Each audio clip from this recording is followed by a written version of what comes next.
बिस्मिल्लाहिर्रहमानिर्रहीम and a very warm welcome to the show. Afghanistan में तालिबान के इक़्तिदार का दूसरा हफ्ता शुरू हो चुका है। इस वक्त सबसे अहम मामला 31 अगस्त की डेडलाइन का है। अमेरिका और तालिबान के दरमियान होने वाले मुआहदे के मुताबिक अमेरिकी अफवाज ने 31 अगस्त को अफगानिस्तान से हर सूरत निकल जाना है, मगर अमेरिका इस डेडलाइन में तोसी चाहता है ताकि वो एयरपोर्ट पर मौजूद तमाम अफराद को निकाल सके, मगर इसके लिए तालिबान तैयार नहीं है। वो मुआहदे के मुताबिक 31 अगस्त के बाद अमेरिकी अफवाज को अपनी सरजमीन पर नहीं देखना चाहते। अमेरिका ने कल मजीद 19,000 अफराद को काबुल से निकाला है। इस बारे में वाइट हाउस के एक तर्जुमान ट्वीट में ये बात इसका जिक्र किया है और उन्होंने ये कहा है कि कल 3 बजे तक अमेरिका ने तकरीबन 19,000 अफराद को काबुल से निकाला है। 14 अगस्त से अब तक अमेरिका ने अमेरिकी फौज और इत्तेहादी ममालिक की परवाज़ों के जरिए 82,300 अफराद को वहाँ से निकाला है। जुलाई के अवाखिर से अब तक अफगानिस्तान से निकाल लिए गए अफराद की कुल तादाद 87,900 हो चुकी है। अमेरिकी सदर जो बाइडन अभी भी कोशिश कर रहे हैं कि किसी तरह तालिबान डेडलाइन में तोसी के लिए किसी भी तरीके से आमादा हो जाएं। वो कहते हैं कि अमेरिकी अफवाज के इनखला की डेडलाइन में तोसी उसी वक्त मुमकिन होगी कि अगर तालिबान इस मामले में ताउन करें। Let's watch the president. अमेरिकी सदर ने यह भी कहा है कि काबुल में अमेरिकी फौजियों पर दाइश के हमले का भी खतरा है। Let's watch him. बरतानिया भी अपने फौजियों के इनखला के हवाले से परेशान है। बरतानवी वज़ीर आज़म बोरिस जॉनसन ने G7 ममालिक के हंगामी इजलास तलब किया था, जिसमें इनखला की तारीख में तोसी का मुतालबा किया गया। BBC ने इस बारे में लिखा है कि बरतानिया का कहना है कि वो अमरीकी सदर जो बाइडन पर जोर दे कि वो अमरीकी अफवाज के अफगानिस्तान से इनखला के लिए 31 अगस्त की आखिरी तारीख में तोसी कर दें। फ्रांस ने भी अमरीका से टाइम लाइन बढ़ाने का मुतालबा किया। बोरिस जॉनसन, जिन्होंने हंगामी इजलास तलब किया था, उन्होंने कहा कि वो और उनके साथियों ने मुस्तकबिल में तालिबान के साथ बातचीत के लिए लाहे अमल तैयार करने पर इत्तफाक किया है, लेकिन उन्होंने शर्त रखते हुए कहा कि 31 अगस्त तक और इसके बाद अफगानिस्तान से जो अफराद जाना चाहते हैं इनको महफूज रास्ता देने की जमानत दिया जाए। पाकिस्तान के रास्ते भी बड़ी तादाद में गैर मुल्की अफगानिस्तान से वापस जा रहे हैं। आज इस बारे में इंटीरियर मिनिस्टर शेख रशीद ने स्टेटमेंट दी। Let's watch him as well. 15 तारीख से लेके कल 24 तारीख तक बाई एयर हमने 2538 लोगों को पाकिस्तान लाए हैं, जिसमें अफगानिस्तान से काबुल एयरपोर्ट के ज़रिए, जिसमें 500 हमारे एयरपोर्ट्स पे ट्रांजिट हैं, वो दूसरे मुल्कों में जाएंगे, और 1500 लोग तोरखम के ज़रिए वीज़ा के ज़रिए आए हैं, इसमें अफ़गानी भी हैं, और 1100 लोग तोरखम के ज़रिए वापस गए हैं। Mansoor Ahmed Khan sahab, thank you so much for joining us. A very warm welcome to you on my program. ये इतनी बड़ी तादाद में जो लोग आ रहे हैं, ये एग्जैक्टली कितनी तादाद में लोग वहाँ पर मौजूद हैं? देखिए, बहुत शुक्रिया फरिया, सबसे पहले तो अपने प्रोग्राम में मुझे मदऊ करने के लिए। देखें, जो 15 अगस्त को जो वाक़यात हुए, जिस तरह यहाँ से पिछली हुकूमत चली गई और एक तालिबान की नई हुकूमत यहाँ पे आई, अभी हुकूमत तो उनकी इस्टेब्लिश नहीं हुई, लेकिन तालिबान का दाखिला हुआ।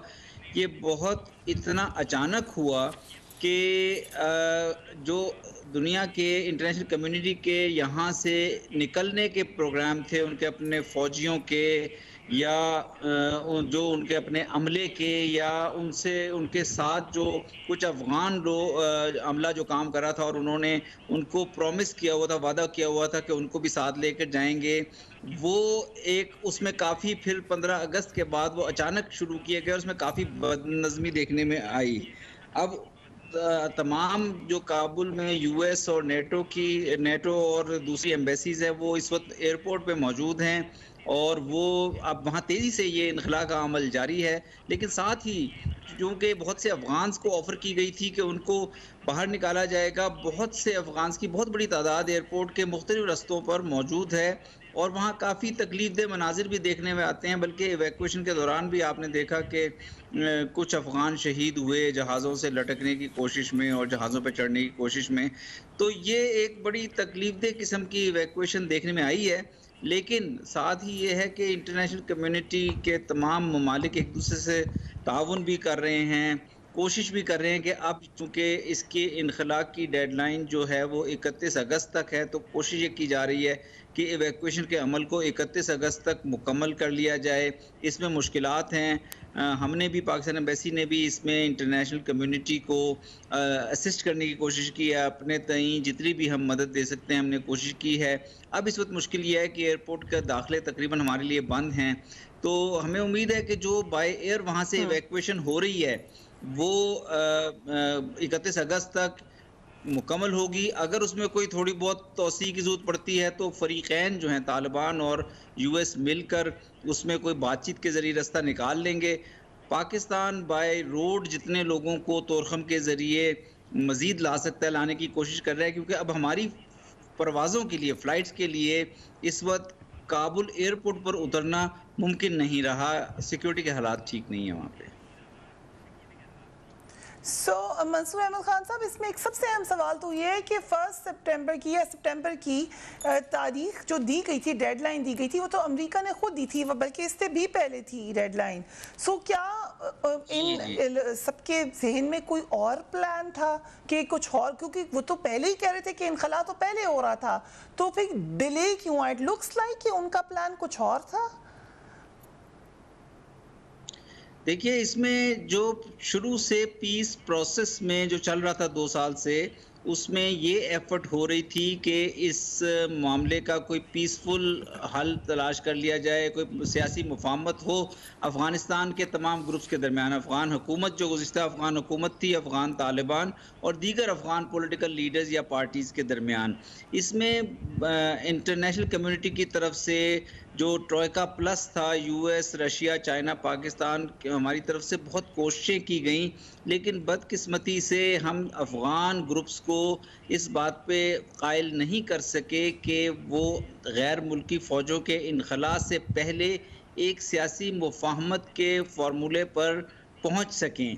तो हुआ ये है कि अब डेडलाइन जो यूएस ने पहले 1 मई की दी थी, फिर बाइडेन एडमिनिस्ट्रेशन ने आने के बाद उसमें तोसी करके 31 अगस्त तक कर दी थी, और ख्याल ये था कि 31 अगस्त या सितंबर के शुरू में ये डेडलाइन ख़त्म होने के बाद कोई नई हुकूमत की तश्कील के ऊपर पार्टीज़ पहुँचेंगी, लेकिन इख्तिलाफ बहुत पहले पैदा हो गया, जिसके लिए हमें लगता है कोई भी तैयार नहीं था।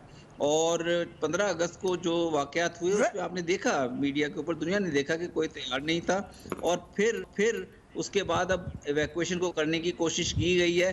और सियासी मुफाहमत में अब कोशिश ये की जा रही है कि तालिबान चूँकि यहाँ आ चुके हैं, तो तालिबान और दूसरे लीडरान मिलकर एक इंक्लूसिव हुकूमत बना लें, एक सियासी मुफाहमत के फार्मूले पर एग्री कर जाएं। वो प्रोसेस काबुल में हो या दोहा में हो, इस बात पे बहस जारी है, लेकिन ये अब ज़रूरी हो गया है कि 31 अगस्त या उसके कुछ दिनों बाद इनखला तो मुकम्मल हो जाएगा, लेकिन ये जो गैर यकीनी की कैफियत इस वक्त काबुल में है या अफ़गानिस्तान में है, इसको ख़त्म करने के लिए एक आइंदा के सियासी निज़ाम पर तमाम अफ़गान पार्टीज़ का बशमूल तालिबान और अफ़गान लीडरान का एक हल के ऊपर एग्री करना, आमादा होना बहुत ज़रूरी है। आपने भी कहा कि सिक्योरिटी के खदशात हैं एयरपोर्ट पर, हम वहाँ से ऑपरेट भी नहीं कर रहे हैं। यही बात प्रेसिडेंट बाइडेन भी कह रहे हैं कि ISIS का हमला हो सकता है वहाँ पर, ये खदशा है। देखिए, ये खदशात मुस्तरद भी नहीं किए जा सकते, क्योंकि एक गैर यकीनी की सी कैफियत है। आपने देखा कि तालिबान एक सूबे से दूसरे सूबे में आते रहे। इस दौरान में जब अब वो काबुल में दाखिल हुए हैं, अफ़गानिस्तान के जेल्स भी ब्रेक हो चुके हैं, अफ़गानिस्तान के जेलों से बहुत कैदी रिहा हो चुके हैं, और फिर एयरपोर्ट के इर्द गिर्द हज़ारों अफ़गान अवाम का मजमा है जो कि अफ़गानिस्तान से बाहर निकलने की कोशिशों में हैं। तो इस तरह के, इस किस्म के हालात से कोई भी ग्रुप, कोई भी तखरीबकार ग्रुप, कोई भी टेररिस्ट ग्रुप फ़ायदा उठाने की कोशिश कर सकता है, लेकिन हमें उम्मीद है कि इसलिए इस एवैक्यूएशन के अमल को जल्द से जल्द मुकम्मल कर लिया जाएगा। यहाँ मैं ये बता दूं कि तालिबान और अमेरिका के बहुत डायरेक्ट रवाबित हैं आपस में, और इसलिए आपने देखा कि आपने खुद अपने इंट्रोडक्शन में बताया कि बहुत तेज़ी से इवैक्यूएशन हो भी रही है। तो ये भी इस बात को ज़ाहिर करता है कि कतर में भी और वैसे भी यहाँ काबुल में भी अमेरिका और अफ़गान तालिबान के राब्ते मौजूद हैं और इवैक्यूएशन का अमल तेज़ी से जारी है। तो हमें उम्मीद है कि इस मामले में इवैक्यूएशन भी बड़े एक स्मूथ तरीके से मुकम्मल की जाएगी, और वहाँ पे जो फिर क्राउड जमा है, जो मजमा जमा है, उसको भी सेटल करने के लिए कोई पुरअमन तरीके से उनको भी सेटल करने की कोशिश की जाएगी ताकि मज़ीद जानी नुकसान ना हो। जो शुरू में हुआ एक तो फायरिंग के वाक़या हुआ, उसके बाद जो हमने देखा स्क्रीन्स के ऊपर देखा, as a daughter of an aviation expert, ये मुझे अच्छी तरीके से पता है कि कोई जहाज़ टेक ऑफ नहीं कर सकता। आप किसी भी एविएशन एक्सपर्ट से पूछ लें, जब तक कि क्लियर नहीं हो टार्मिंग, कोई वजह नहीं थी कि जहाज़ इस तरीके से टेक ऑफ करता, लोगों को गिराता वजाता, व्हील्स में फंस गए लोग। इसके ऊपर कोई इंक्वायरी होनी चाहिए आपके ख्याल से? देखिए, ये तो मिलिट्री एयरपोर्ट से सारे टेक ऑफ हुए हैं और मिलिट्री एयरपोर्ट पे अमेरिकी अथॉरिटीज़ का कंट्रोल है, उन्हीं का सारा अमला मौजूद होता है, उन्हीं की मर्ज़ी से वहाँ पे जहाज़ लैंड या टेक ऑफ करते हैं। तो इसकी इंक्वायरी भी मेरा ख़्याल वो फिर अमेरिकी अथॉरिटीज़ ही, हमें उम्मीद है कि वो करेंगी और उस पे फिर उनके कोई वो इस इंक्वायरी के रिज़ल्ट सामने आएंगे। ये तो अभी इस पे कुछ कहना क़ब्ल वक्त होगा इस वक्त।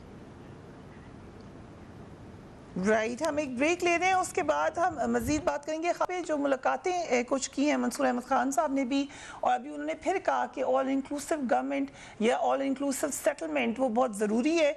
उससे बात करेंगे राइट आफ्टर ब्रेक।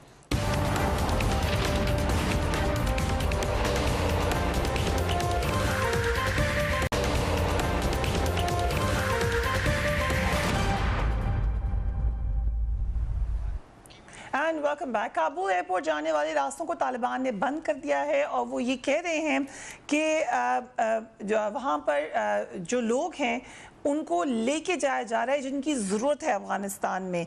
क्या कहा इसके हवाले से कल प्रेस कॉन्फ्रेंस में ज़बीउल्लाह साहब ने? Let's watch it. तो ये बेसिकली इकोनॉमिक रिफ्यूजीज हैं या इकोनॉमिक इमिग्रेंट्स हैं जो ज़्यादा ग्रीन पास्चर्स के लिए कौन नहीं जाना चाहता। मतलब हमारे पढ़े लिखे लोग जाना चाह रहे हैं अमेरिका के, वहाँ कोई जॉब मिल जाए, डॉलर्स में तनख्वाह मिले, अपने घर वालों को सपोर्ट करें। तो इनमें ज़्यादातर वो लोग हैं, और कुछ लोग ऐसे भी होंगे जो इनिशियल खदशे के तहत जा रहे हैं कि जब देखेंगे हालात बेहतर है शायद वापस आ जाएं। तो ये मिला जुला काम, और ऐसे लोग भी ज़रूर होंगे जिनको अमेरिकन और यूरोपियन इसलिए लेके जा रहे होंगे कि उनको बाद में इस्तेमाल कर सके। वहाँ पर इनकी ये छांटी करेंगे। जो स्टेटमेंट हम आपको पहले दिखाना चाहे थे वो ज़बीउल्लाह साहब का है, जहाँ पे उन्होंने कहा कि ब्रेन ड्रेन कर रहा है अमेरिका अफगानिस्तान में। फिर हमने आपको जनरल नईम खालिद लोदी का स्टेटमेंट दिखाया। कुछ दिन पहले मेरे प्रोग्राम में जनरल एजाज अवान थे, उन्होंने भी इसका एनालिसिस किया है कि ये कौन से लोग हैं और हुआ क्या है वहाँ पे, ये भी ज़रा देख लीजिए। और अब ये लोगों को एक लॉलीपॉप दे के अमेरिका निकल गया है कि हम 10,000 लोगों को ले जाएंगे और उन लोगों को जिन्होंने हमारी मुआवनत की है उनको अमेरिका में आबाद करेंगे। जो पहले दिन जहाज भर के ले गए थे उनको तो कतर में उतार दिया है, वो वहां कसम पुरसी के आलम में बैठे हैं, बाकियों को वो उठा नहीं रहे। मंसूर अहमद खान साहब, इस पे तो हमने बात कर ली कि एयरपोर्ट में जो लोग हैं वो कैसे हैं, लेकिन आपके पास इतलात हैं कि वो किस सूरत हाल में है? जो रिपोर्ट्स हमने देखी हैं टेलीविज़न पर या कुछ लोगों से हमने रब्ता किया है, वो तो पता चलता है कि वो ज़मीनों पर लेटे हुए हैं। अगर जो लोग गए भी हैं तो वो अमेरिका नहीं गए, कहीं ट्रांजिट में हैं। हो क्या रहा है वहाँ पर? जी देखिए, जो मैंने पहले भी कहा था कि इवैक्यूएशन चूँकि प्लान तरीके से नहीं हुई, एक मरबूत तरीके से नहीं हुई, इसलिए आपको इसमें काफ़ी बदनज़मी देखने में आई है। एयरपोर्ट पे लोगों के जाने के रास्ते बंद हो गए, वहाँ पे हज़ारों लोग आके इस उम्मीद में बैठ गए क्योंकि अमेरिका और नेटो और दीगर मगरबी इदारों की तरफ से ये कहा गया था कि वो उन लोगों को जिन्होंने उनके साथ काम किया है उनको अपने साथ इवैक्यूएट कर लेंगे, उनके ले जाने का बंदोबस्त करेंगे। लेकिन चूँकि बंदोबस्त कोई ऐसा नहीं था जिसमें कोई एक लोगों को एक मुनज़्ज़म तरीके से एयरपोर्ट ले जाने का बंदोबस्त होता, तो वो हज़ारों की तादाद में जो लोग पहुँच गए हैं, वो इस उम्मीद पे कि अब उनको बाहर जाने का, बाहर जाके सेटल होने का मौका है। और आपने सही कहा कि जो बड़ी तकलीफ़देह रिपोर्ट्स हैं मीडिया की भी, और हमने अपने सोर्सेज़ से भी चेक किया है कि लोग बड़ी तकलीफ़देह हालत में वहाँ पे बैठे हैं। उन औरतें, बच्चे, फैमिलीज़ हैं, इस उम्मीद में हैं कि उनको किसी जहाज़ में जगह मिल जाएगी। उनमें से जिनकी बारी आ जाती है वो चले जाते हैं, लेकिन हज़ारों की तादाद में मजमा अभी भी वहाँ मौजूद है और एक बहुत बड़ा चैलेंज है। और उम्मीद है कि अब तालिबान और अमेरिका के इत्तेहादी मिलकर इस चैलेंज को हल करने की कोशिश करेंगे, क्योंकि इस चैलेंज की वजह से काबुल का एयरपोर्ट पूरी तरह ऑपरेशनल नहीं है। और काबुल का एयरपोर्ट दुनिया से कनेक्टिविटी के लिए, अफ़गानिस्तान की कनेक्टिविटी के लिए एक बुनियादी एयरपोर्ट है, एक बहुत अहम एयरपोर्ट है। तो हमें उम्मीद है कि इस मसले का हल जल्द ही निकालने की कोशिश की जाएगी। और जहाँ तक जो इस सारे कोशिश में पाकिस्तान जिस हद तक मदद कर सकता है, वो इस मसले को रिज़ॉल्व करने के लिए तैयार है। हमने अपना रोल प्ले भी किया है, लेकिन इस मसले को रिज़ॉल्व करने की ज़रूरत है तमाम दुनिया के साथ कनेक्टिविटी को बहाल करने के लिए। हमने आप उसको अनाउंस भी करते रहे मीटिंग्स को। You have been working very hard जब से ये मामला शुरू हुआ है, राउंड द क्लॉक आप काम कर रहे हैं। हमारे पास ये आपकी ट्वीट्स हैं जिसमें मुलाकातों का आपका अहवाल है। बड़ी आपने मुलाकातें की। अहमद कारज़ाई साहब फॉर्मर प्रेसिडेंट से, डॉक्टर अब्दुल्ला से अगस्त 19 को आपकी मुलाकात हुई। फिर गुलबदीन हिकमतयार साहब से आपने कहा करंट सिचुएशन इन अफगानिस्तान आपने डिस्कस की अगस्त 22 को। देन अगस्त 23 को अगेन फिर आपने जो शमशाद टीवी है उनके जो हेड हैं उनसे आपने मुलाकात की, फजल करीम फजली साहब से। फिर सैयद हमीद गुलानी साहब से आज ही आपकी मुलाकात हुई है। So you have been very busy. लेकिन इन मुलाकातों में पाकिस्तान क्या कह रहा है इन लोगों से, और इन लोगों की रिजर्वेशंस क्या है, और आपको क्या नजर आ रहा है आगे? देखिए, मैं बुनियादी तौर पर आपको एक्सप्लेन करूं कि जो पिछले साल जब यूएस तालिबान एग्रीमेंट हुआ था 29 फरवरी को, तो उसमें गैर मुल्की फ़ौजों के, यूएस और नेटो की फ़ौजों के इनखला की तारीख रखी गई थी 1 मई। तवक्को ये थी कि 1 मई 2021 से पहले एक साल से ज़्यादा का अरसा था, इसमें तमाम अफ़गान पार्टीज़ एक पॉलिटिकल रोड मैप पे एग्री करेंगी ताकि 1 मई तक जब इनखला हो तो एक स्मूथ इनखला हो जाए और एक पॉलिटिकल रोड मैप के तहत तमाम पार्टीज़ एक इंक्लूसिव हुकूमत बनाने का एक रोड मैप पे मुत्तफ़िक हों। लेकिन हुआ ये बदकिस्मती से कि ये अफ़गान पार्टीज़ के दरमियान एग्रीमेंट नहीं हो सका। 1 मई से 31 अगस्त तक डेट भी एक्सटेंड कर दी गई इनखला की, लेकिन ये एग्रीमेंट नहीं हो सका। और अब 15 अगस्त को अचानक तालिबान जो हैं वो काबुल में दाखिल हो चुके हैं। अफ़गानिस्तान के तमाम सूबों पर उनका कंट्रोल है सिवाय पंजशेर के, और पंजशेर में उनके मुज़ाकरात जारी हैं। तो अब ये सिचुएशन एक नई सिचुएशन के तौर पे, अब एक नए चैलेंज के तौर पे आई है कि किस तरह अफ़गान पार्टीज़ जो हैं एक इंक्लूसिव हुकूमत की तरफ आएँ, क्योंकि इंटरनेशनल कम्युनिटी ये वाज़ेह कर चुकी है कि जो भी हुकूमत अफ़गानिस्तान में आए, जो भी निज़ाम अफ़गानिस्तान में आए, सियासी मुफाहमत के ज़रिए आना चाहिए, वो इंक्लूसिव होना चाहिए, उसमें ह्यूमन राइट्स और वुमेन राइट्स की रिस्पेक्ट को बहुत अहमियत होगी, और रूल ऑफ लॉ भी का भी एलिमेंट होना चाहिए। तो इन चीज़ों को अब हासिल करने के लिए मेरा ख़्याल है अगले चंद हफ्तों और महीनों में काफ़ी एफर्ट देखने में आएगी। और हमें उम्मीद है क्योंकि अफ़गानिस्तान की जो देरपा अमन और सलामती है, उसके लिए बहुत ज़रूरी है कि यहाँ पे एक सियासी मुफाहमत के ज़रिए एक हुकूमत या निज़ाम तश्कील दिया जाए। आपको वाइब्स क्या मिली? मसलन अब्दुल्ला से आपकी मुलाकात हुई, फॉर्मर प्रेसिडेंट, या फिर आपकी हामिद करज़ई साहब से मुलाकात हुई, तो आपको क्या लगा?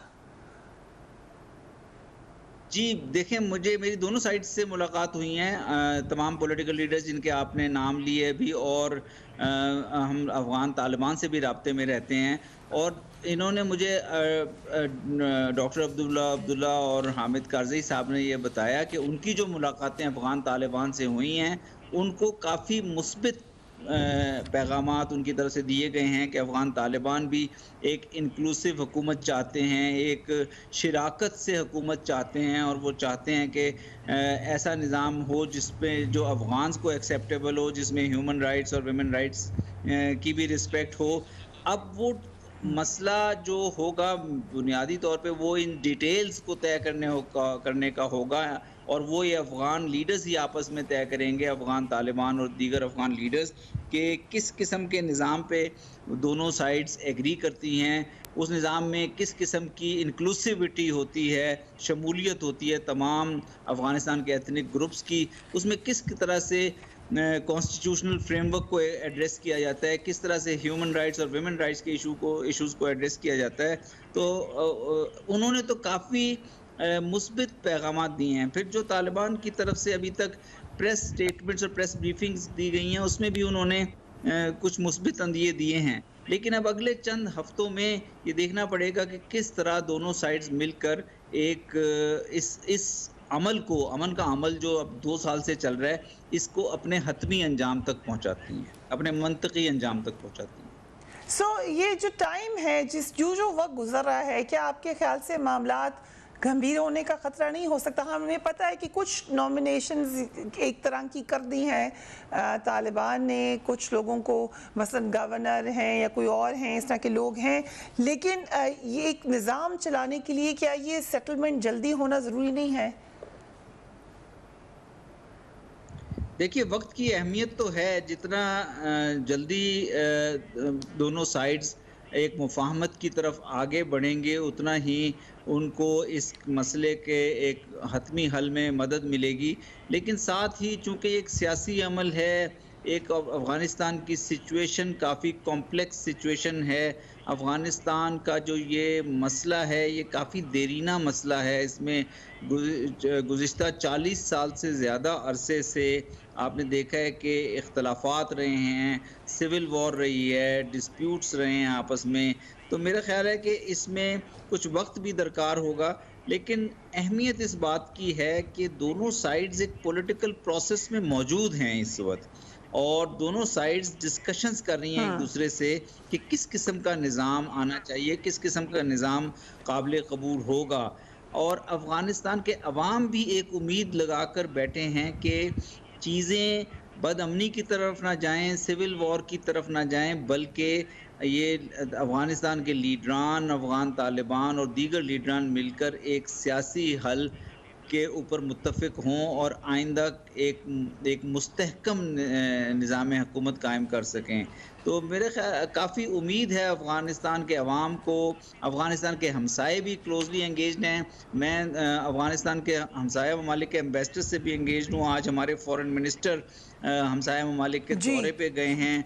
आज ही मेरी ईरान के एम्बेसडर से भी कुछ अर्से पहले मुलाकात हुई है। रूस और चीन के सफ़ीरों से भी मैं मिल चुका हूँ। तो हम इस कोशिश में हैं कि अब गो के इस अपनी पूरी सपोर्ट या फैसिलिटेशन एक्सटेंड करना चाहते हैं अफ़गानिस्तान की दोनों साइड्स को, तालिबान को और अफ़गान लीडर्स को। लेकिन हमारे ख़्याल में ये बुनियादी तौर पर जो एक हातमी हल होगा वो अफ़गान पार्टीज़ के हाथ में है। एब्सोल्युटली। हम एक ब्रेक पे जा रहे हैं, we will be right back.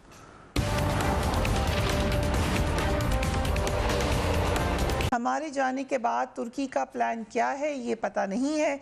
Kabul airport पर 10,000 से ज़ायद अफराद इनखला के मुंतज़र हैं। हमने काफ़ी डिटेल में अभी मंसूर अहमद ख़ान साहब से भी पूछा इस हवाले से। कुछ हम आपको दिखाएंगे भी कि वहाँ पर जो स्टेटिस्टिक्स हैं वो क्या बता रहे हैं। पूरी दुनिया का तवज्जो का मरकज़ बना हुआ है काबुल एयरपोर्ट। इस वक्त काबुल के हामिद कारज़ई एयरपोर्ट पर सबसे ज़्यादा फ़ौजी अमरीका के हैं। ये तादाद तकरीबन 6,000 के करीब बताई जाती है। काबुल एयरपोर्ट के अप्रोच कंट्रोल गुज़िश्ता 2 दहाइयों से कतर की दारुल हुकूमत दोहा से कंट्रोल किया जाता है। दोहा से अफगानिस्तान की एयर स्पेस को जो है वर्चुअल रेडार और दूसरे आलात की मदद से मैनेज किया जाता है। ये तमाम कंट्रोल अमरीकी फ़िज़ाइया के ज़ेर इंतज़ाम है। बरतानिया के काबुल एयरपोर्ट पर 1000 से ज़ायद फ़ौजी हैं, जिनमें फ़ौज के 16 एयर असॉल्ट ब्रिगेड भी शामिल है। फ्रांस, टर्की, जर्मनी उनको मिलाकर नेटो के अरकान के छोटे दस्ते भी यहाँ पर मौजूद हैं। नॉर्वे ने एयरबेस पर एक हस्पताल कायम किया हुआ है। नेटो के पास ज़मीन पर तकरीबन 8 सिविलियन कॉन्ट्रैक्टर थे, जिनमें से पेशतर एयरपोर्ट पर थे। तकरीबन 1800 बरतानिया के पासपोर्ट रखने वाले अफराद अफगानिस्तान में मौजूद हैं। वहाँ 2275 अफगान शहरी भी हैं, जिन्हें बरतानिया की हुकूमत के लिए काम करने की वजह से रिहाइश दी जा सकती है। टर्की अपने 552 शहरियों को काबुल एयरपोर्ट के जरिए पहले ही निकाल चुका। बरतानिया ने गुज़िश्ता हफ्ते के दौरान 7000 से ज़ायद अफराद को निकाला है और मज़ीद परवाज़ों का मंसूबा बनाया गया है। अमरीका ने गुज़िश्ता एक हफ्ते के दौरान तकरीबन 28,000 अफराद को हवाई अड्डे के ज़रिए मुल्क से बाहर निकाला है। TRT के रिपोर्टर अली मुस्तफ़ा वहाँ पर मौजूद भी रहे हैं, काबुल एयरपोर्ट पर भी इस वक्त काबुल में मौजूद हैं। Thank you very much for joining us. Ali Mustafa, Taliban के तर्जुमान ज़बीहुल्लाह मुजाहिद ने कहा है कि ब्रेन ड्रेन करने की कोशिश की जा रही है। एक साजिश के तहत अहम अफराद को अफगानिस्तान से बाहर निकाला जा रहा है। आपको क्या लगा है, आपकी ऑब्जर्वेशन क्या है? फरिया, यकीनन जो यहाँ पे सिचुएशन है उसकी वजह से ना सिर्फ उन लोगों के ऊपर असर पड़ा है जो जाने की कोशिश कर रहे हैं, मगर वो लोग भी जो यहाँ पे मौजूद हैं। तकरीबन 1 लाख के लगभग बाय द एंड ऑफ अगस्त 31 वो डेडलाइन है तालिबान और अमेरिका के दरमियान जो मुआहदा हुआ है उसके अंदर अमेरिकी जो अफवाज है उसके लिए अगस्त 31 की डेडलाइन है। तालिबान कह रहे हैं कि हम उस चीज़ को एक्सटेंड नहीं करेंगे। हैविंग सेड दैट, फिर भी 1 लाख बंदा यहाँ से उठाना एक बहुत बड़ी बात है, एक बहुत बड़ा एक एफर्ट लगा है इसके अंदर US का, इन लोगों को यहाँ से निकालने का। तालिबान कहते हैं कि जी वो किसी को रोक नहीं रहे, मगर वो ये भी नहीं चाहते कि अफगान जो हैं वो मुल्क छोड़ के जाएं, क्योंकि उनके लिए ना सिर्फ कतर में या अमेरिका में अकॉर्डिंग टू द तालिबान कोई भी चांस और पॉसिबिलिटीज़ नहीं हैं। उनका ये घर है अफगानिस्तान, और तालिबान कहते हैं कि उन्हें अफगान्स को जो जाने की कोशिश कर वहाँ पे रहना चाहिए। राइट, सो पंजशीर के बारे में भी बताएं, वहाँ से कशीदगी की खबरें आई। कल ये प्रेस कॉन्फ्रेंस में भी कहा गया कि 80% अफाम तफहीम से हल हो जाएगा मामला, बातचीत भी जारी है। आपको क्या लग रहा है पंजशीर की सूरत हाल? जी, पंजशीर की सूरत हाल यह है कि उसे तालिबान ने कम्प्लीटली सराउंड कर लिया है। वो ये चीज़ मुख्तलिफ है 2001 से, जब पंजशीर के रास्ते निकल रहे थे ताजिकिस्तान की तरफ, क्योंकि उस इलाके में नॉर्थ ऑफ जो प्रोविंसेस हैं पंजशीर के, उसके ऊपर तालिबान का कब्ज़ा नहीं था। लेकिन इस बार सूरत हाल मुख्तलिफ है। तालिबान ने कब्ज़ा तो कर लिया है, लेकिन अभी भी चाह रहे हैं कि अहमद मसूद, जो अहमद शाह मसूद के बेटे हैं, वो किसी भी तरह तालिबान की तरफ आ जाएं, और इसीलिए तालिबान ने उन्हें एक पोजीशन भी ऑफ़र की जो उनकी हाई एग्जीक्यूटिव कमेटी है उसके ऊपर। वन ऑफ द 12 पोजीशंस इन्हें ऑफ़र की गई जो इन्हें रिजेक्ट कर दी, मगर नेगोशिएशंस जारी हैं। तालिबान की तरफ से अब्दुल्ला और हामिद कारज़ाई नुमाइंदगी कर रहे हैं नेगोशिएशंस में एक कॉम्प्रोमाइज़ ढूंढने के लिए, और एक तरफ अमरुल्लाह सालेह हैं पंजशीर में और दूसरी तरफ अहमद मसूद हैं। दोनों डिफरेंट कैरेक्टर्स। तालिबान के लिए अमरुल्लाह सालेह के साथ तो कोई गुंजाइश ही नहीं है कॉम्प्रोमाइज़ की, लेकिन अगर वो अहमद कन्विंस कर लें अपनी तरफ आने के लिए तो उनके लिए बहुत बड़ी जीत होगी है। सो आपने बड़ी वहाँ से आप रिपोर्टिंग कर रहे हैं, बी सेफ, हम आपकी रिपोर्ट को देख भी रहे हैं, ट्वीट्स भी आप कर रहे हैं, उसमें आपने ख़वातीन का बड़ा जिक्र किया है, और क्योंकि ख़वातीन फोकस में हमेशा रही हैं अफगानिस्तान में, आपको किस तरीके से लग रहा है ख़वातीन का स्टेटस इस वक्त अफगानिस्तान में? जी, सड़कों पे ख़वातीन नज़र तो आना शुरू हुई हैं पिछले कुछ दिनों में, लेकिन तालिबान के जो सफ़ीर हैं ज़बीहुल्लाह मुजाहिद, वो कहते हैं कि जी फ़िलहाल सिचुएशन मुनासिब नहीं है औरतों को काम पे आने के लिए, बाहर निकलने के लिए, क्योंकि उनकी सिक्योरिटी को गारंटी नहीं किया जा सकता। वो कहते हैं कि जी उनकी जो जद्दोजहद 20 साल की लड़ाई चली है, उसकी वजह से वो ये नहीं बता सकते कि उनके जो फाइटर्स हैं वो कंट्रोल में रहेंगे कि नहीं। हैविंग सेड दैट, तालिबान ने अश्योरेंसेस दी हैं औरतों को कि उनको स्कूल जाने की इजाज़त होगी, यूनिवर्सिटी जा सकती हैं लड़कियां, और इसीलिए फ़िलहाल ये सिचुएशन है कि अनसर्टनिटी है स्पेशली औरतों के लिए। लेकिन उम्मीद है और तालिबान सर्टनली इस चीज़ को भी कहते हैं कि तो को मुनासिब और उनके जितने भी हकाइक हैं वो सब मिलेंगे। Right, I come back to you ambassador Mansoor Ahmed Khan sahab, जो पंजशीर के मामलात हैं वो कितना आपको लग रहा है कि बातचीत से तय हो जाएंगे? देखें, जो दोनों साइड से पैगामात दिए जा रहे हैं, हम तालिबान ने भी अपनी रीसेंट स्टेटमेंट्स में, जिनका आपने जिक्र भी किया है, इस बात का इजहार किया है कि वो चाहते हैं कि ये मामला सियासी तरीके से हल हो जाए। तो ये बड़ी खुशाइंद बात है। हमारी तो यही पोजीशन रही है कि ये सियासी मुज़ाकरात के ज़रिए ही अफ़गानिस्तान के मसले को हल किया जा सकता है। पाकिस्तान जो है, हम बड़े अरसे से एक across the board engagement with Afghan leadership जो है उसके कायल रहे हैं। हमने अफ़गानिस्तान के तमाम तबकों से ताल्लुकात रखे हैं। जो ताजिक लीडरशिप है या पंजशीर की लीडरशिप है, उनसे भी हमारे बड़े रवाबित रहे हैं। और जब आपको ने देखा होगा कि जब 15 अगस्त को ये वाक़यात हुए तो उसी दिन इत्तफाक से एक बहुत बड़ा नॉन पश्तून्स का, जिसमें कई ताजिक लीडर्स थे, डेलीगेशन पाकिस्तान आया था इन्हीं मुज़ाकरात के लिए कि किस तरह अफ़गानिस्तान के मसले का के सियासी हल में पहुंचने में मदद की जा सकती है। उसमें अहमद वली मसूद, जो अहमद शाह मसूद के भाई हैं, और अहमद ज़िया मसूद, ये दोनों चचा हैं अहमद मसूद के, वो भी शामिल थे। इसके अलावा मेरे भी अहमद मसूद से राब्ते रहे हैं, मैं उनसे मिला भी हूँ, उनसे फ़ोन और व्हाट्सएप पे भी मेरा राब्ता रहता है। तो कोशिशें हर तरफ से यही की जा रही हैं कि इस मौके पर इस पंजशीर के मामले को भी और वाइडर जो अफ़गानिस्तान का कॉन्फ्लिक्ट है, इसमें जो जंग की तरफ ना जाया जाए बल्कि एक सियासी हल की तरफ जाया जाए।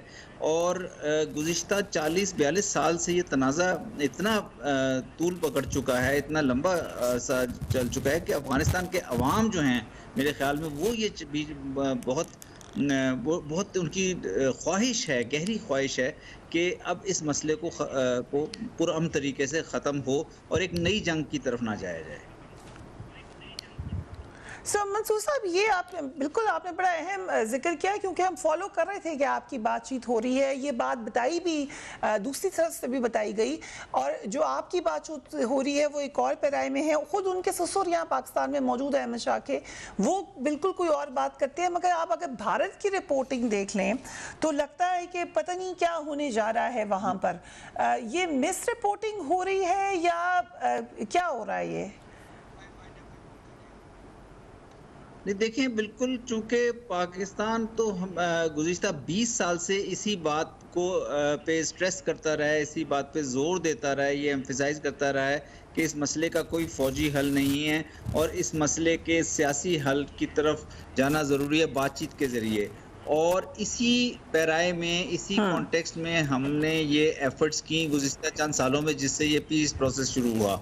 और इसके बाद अब चूँकि एक सिचुएशन ऐसी है जिसमें गैर मुल्की फ़ौजों का, यूएस और नेटो की फ़ौजों का इनखला बहुत करीब है, 1 हफ़्ते के करीब का वक्त रह गया है, और एक सियासी मुफाहमत की तरफ बढ़ने की कोशिशें हो रही हैं। अफ़गानिस्तान के बहुत मुदब्बिर लीडर्स जो हैं, हामिद कारज़ई साहब और अब्दुल्ला और अफ़गान तालिबान के बहुत सीनियर लीडर्स आपस में एंगेज्ड हैं एक political settlement, negotiated political settlement की तरफ, एक इंक्लूसिव पॉलिटिकल सेटलमेंट की तरफ। तो इस कॉन्टेक्स्ट में मेरा ख्याल है कि हम सब की कोशिश यही होनी चाहिए कि अफ़गान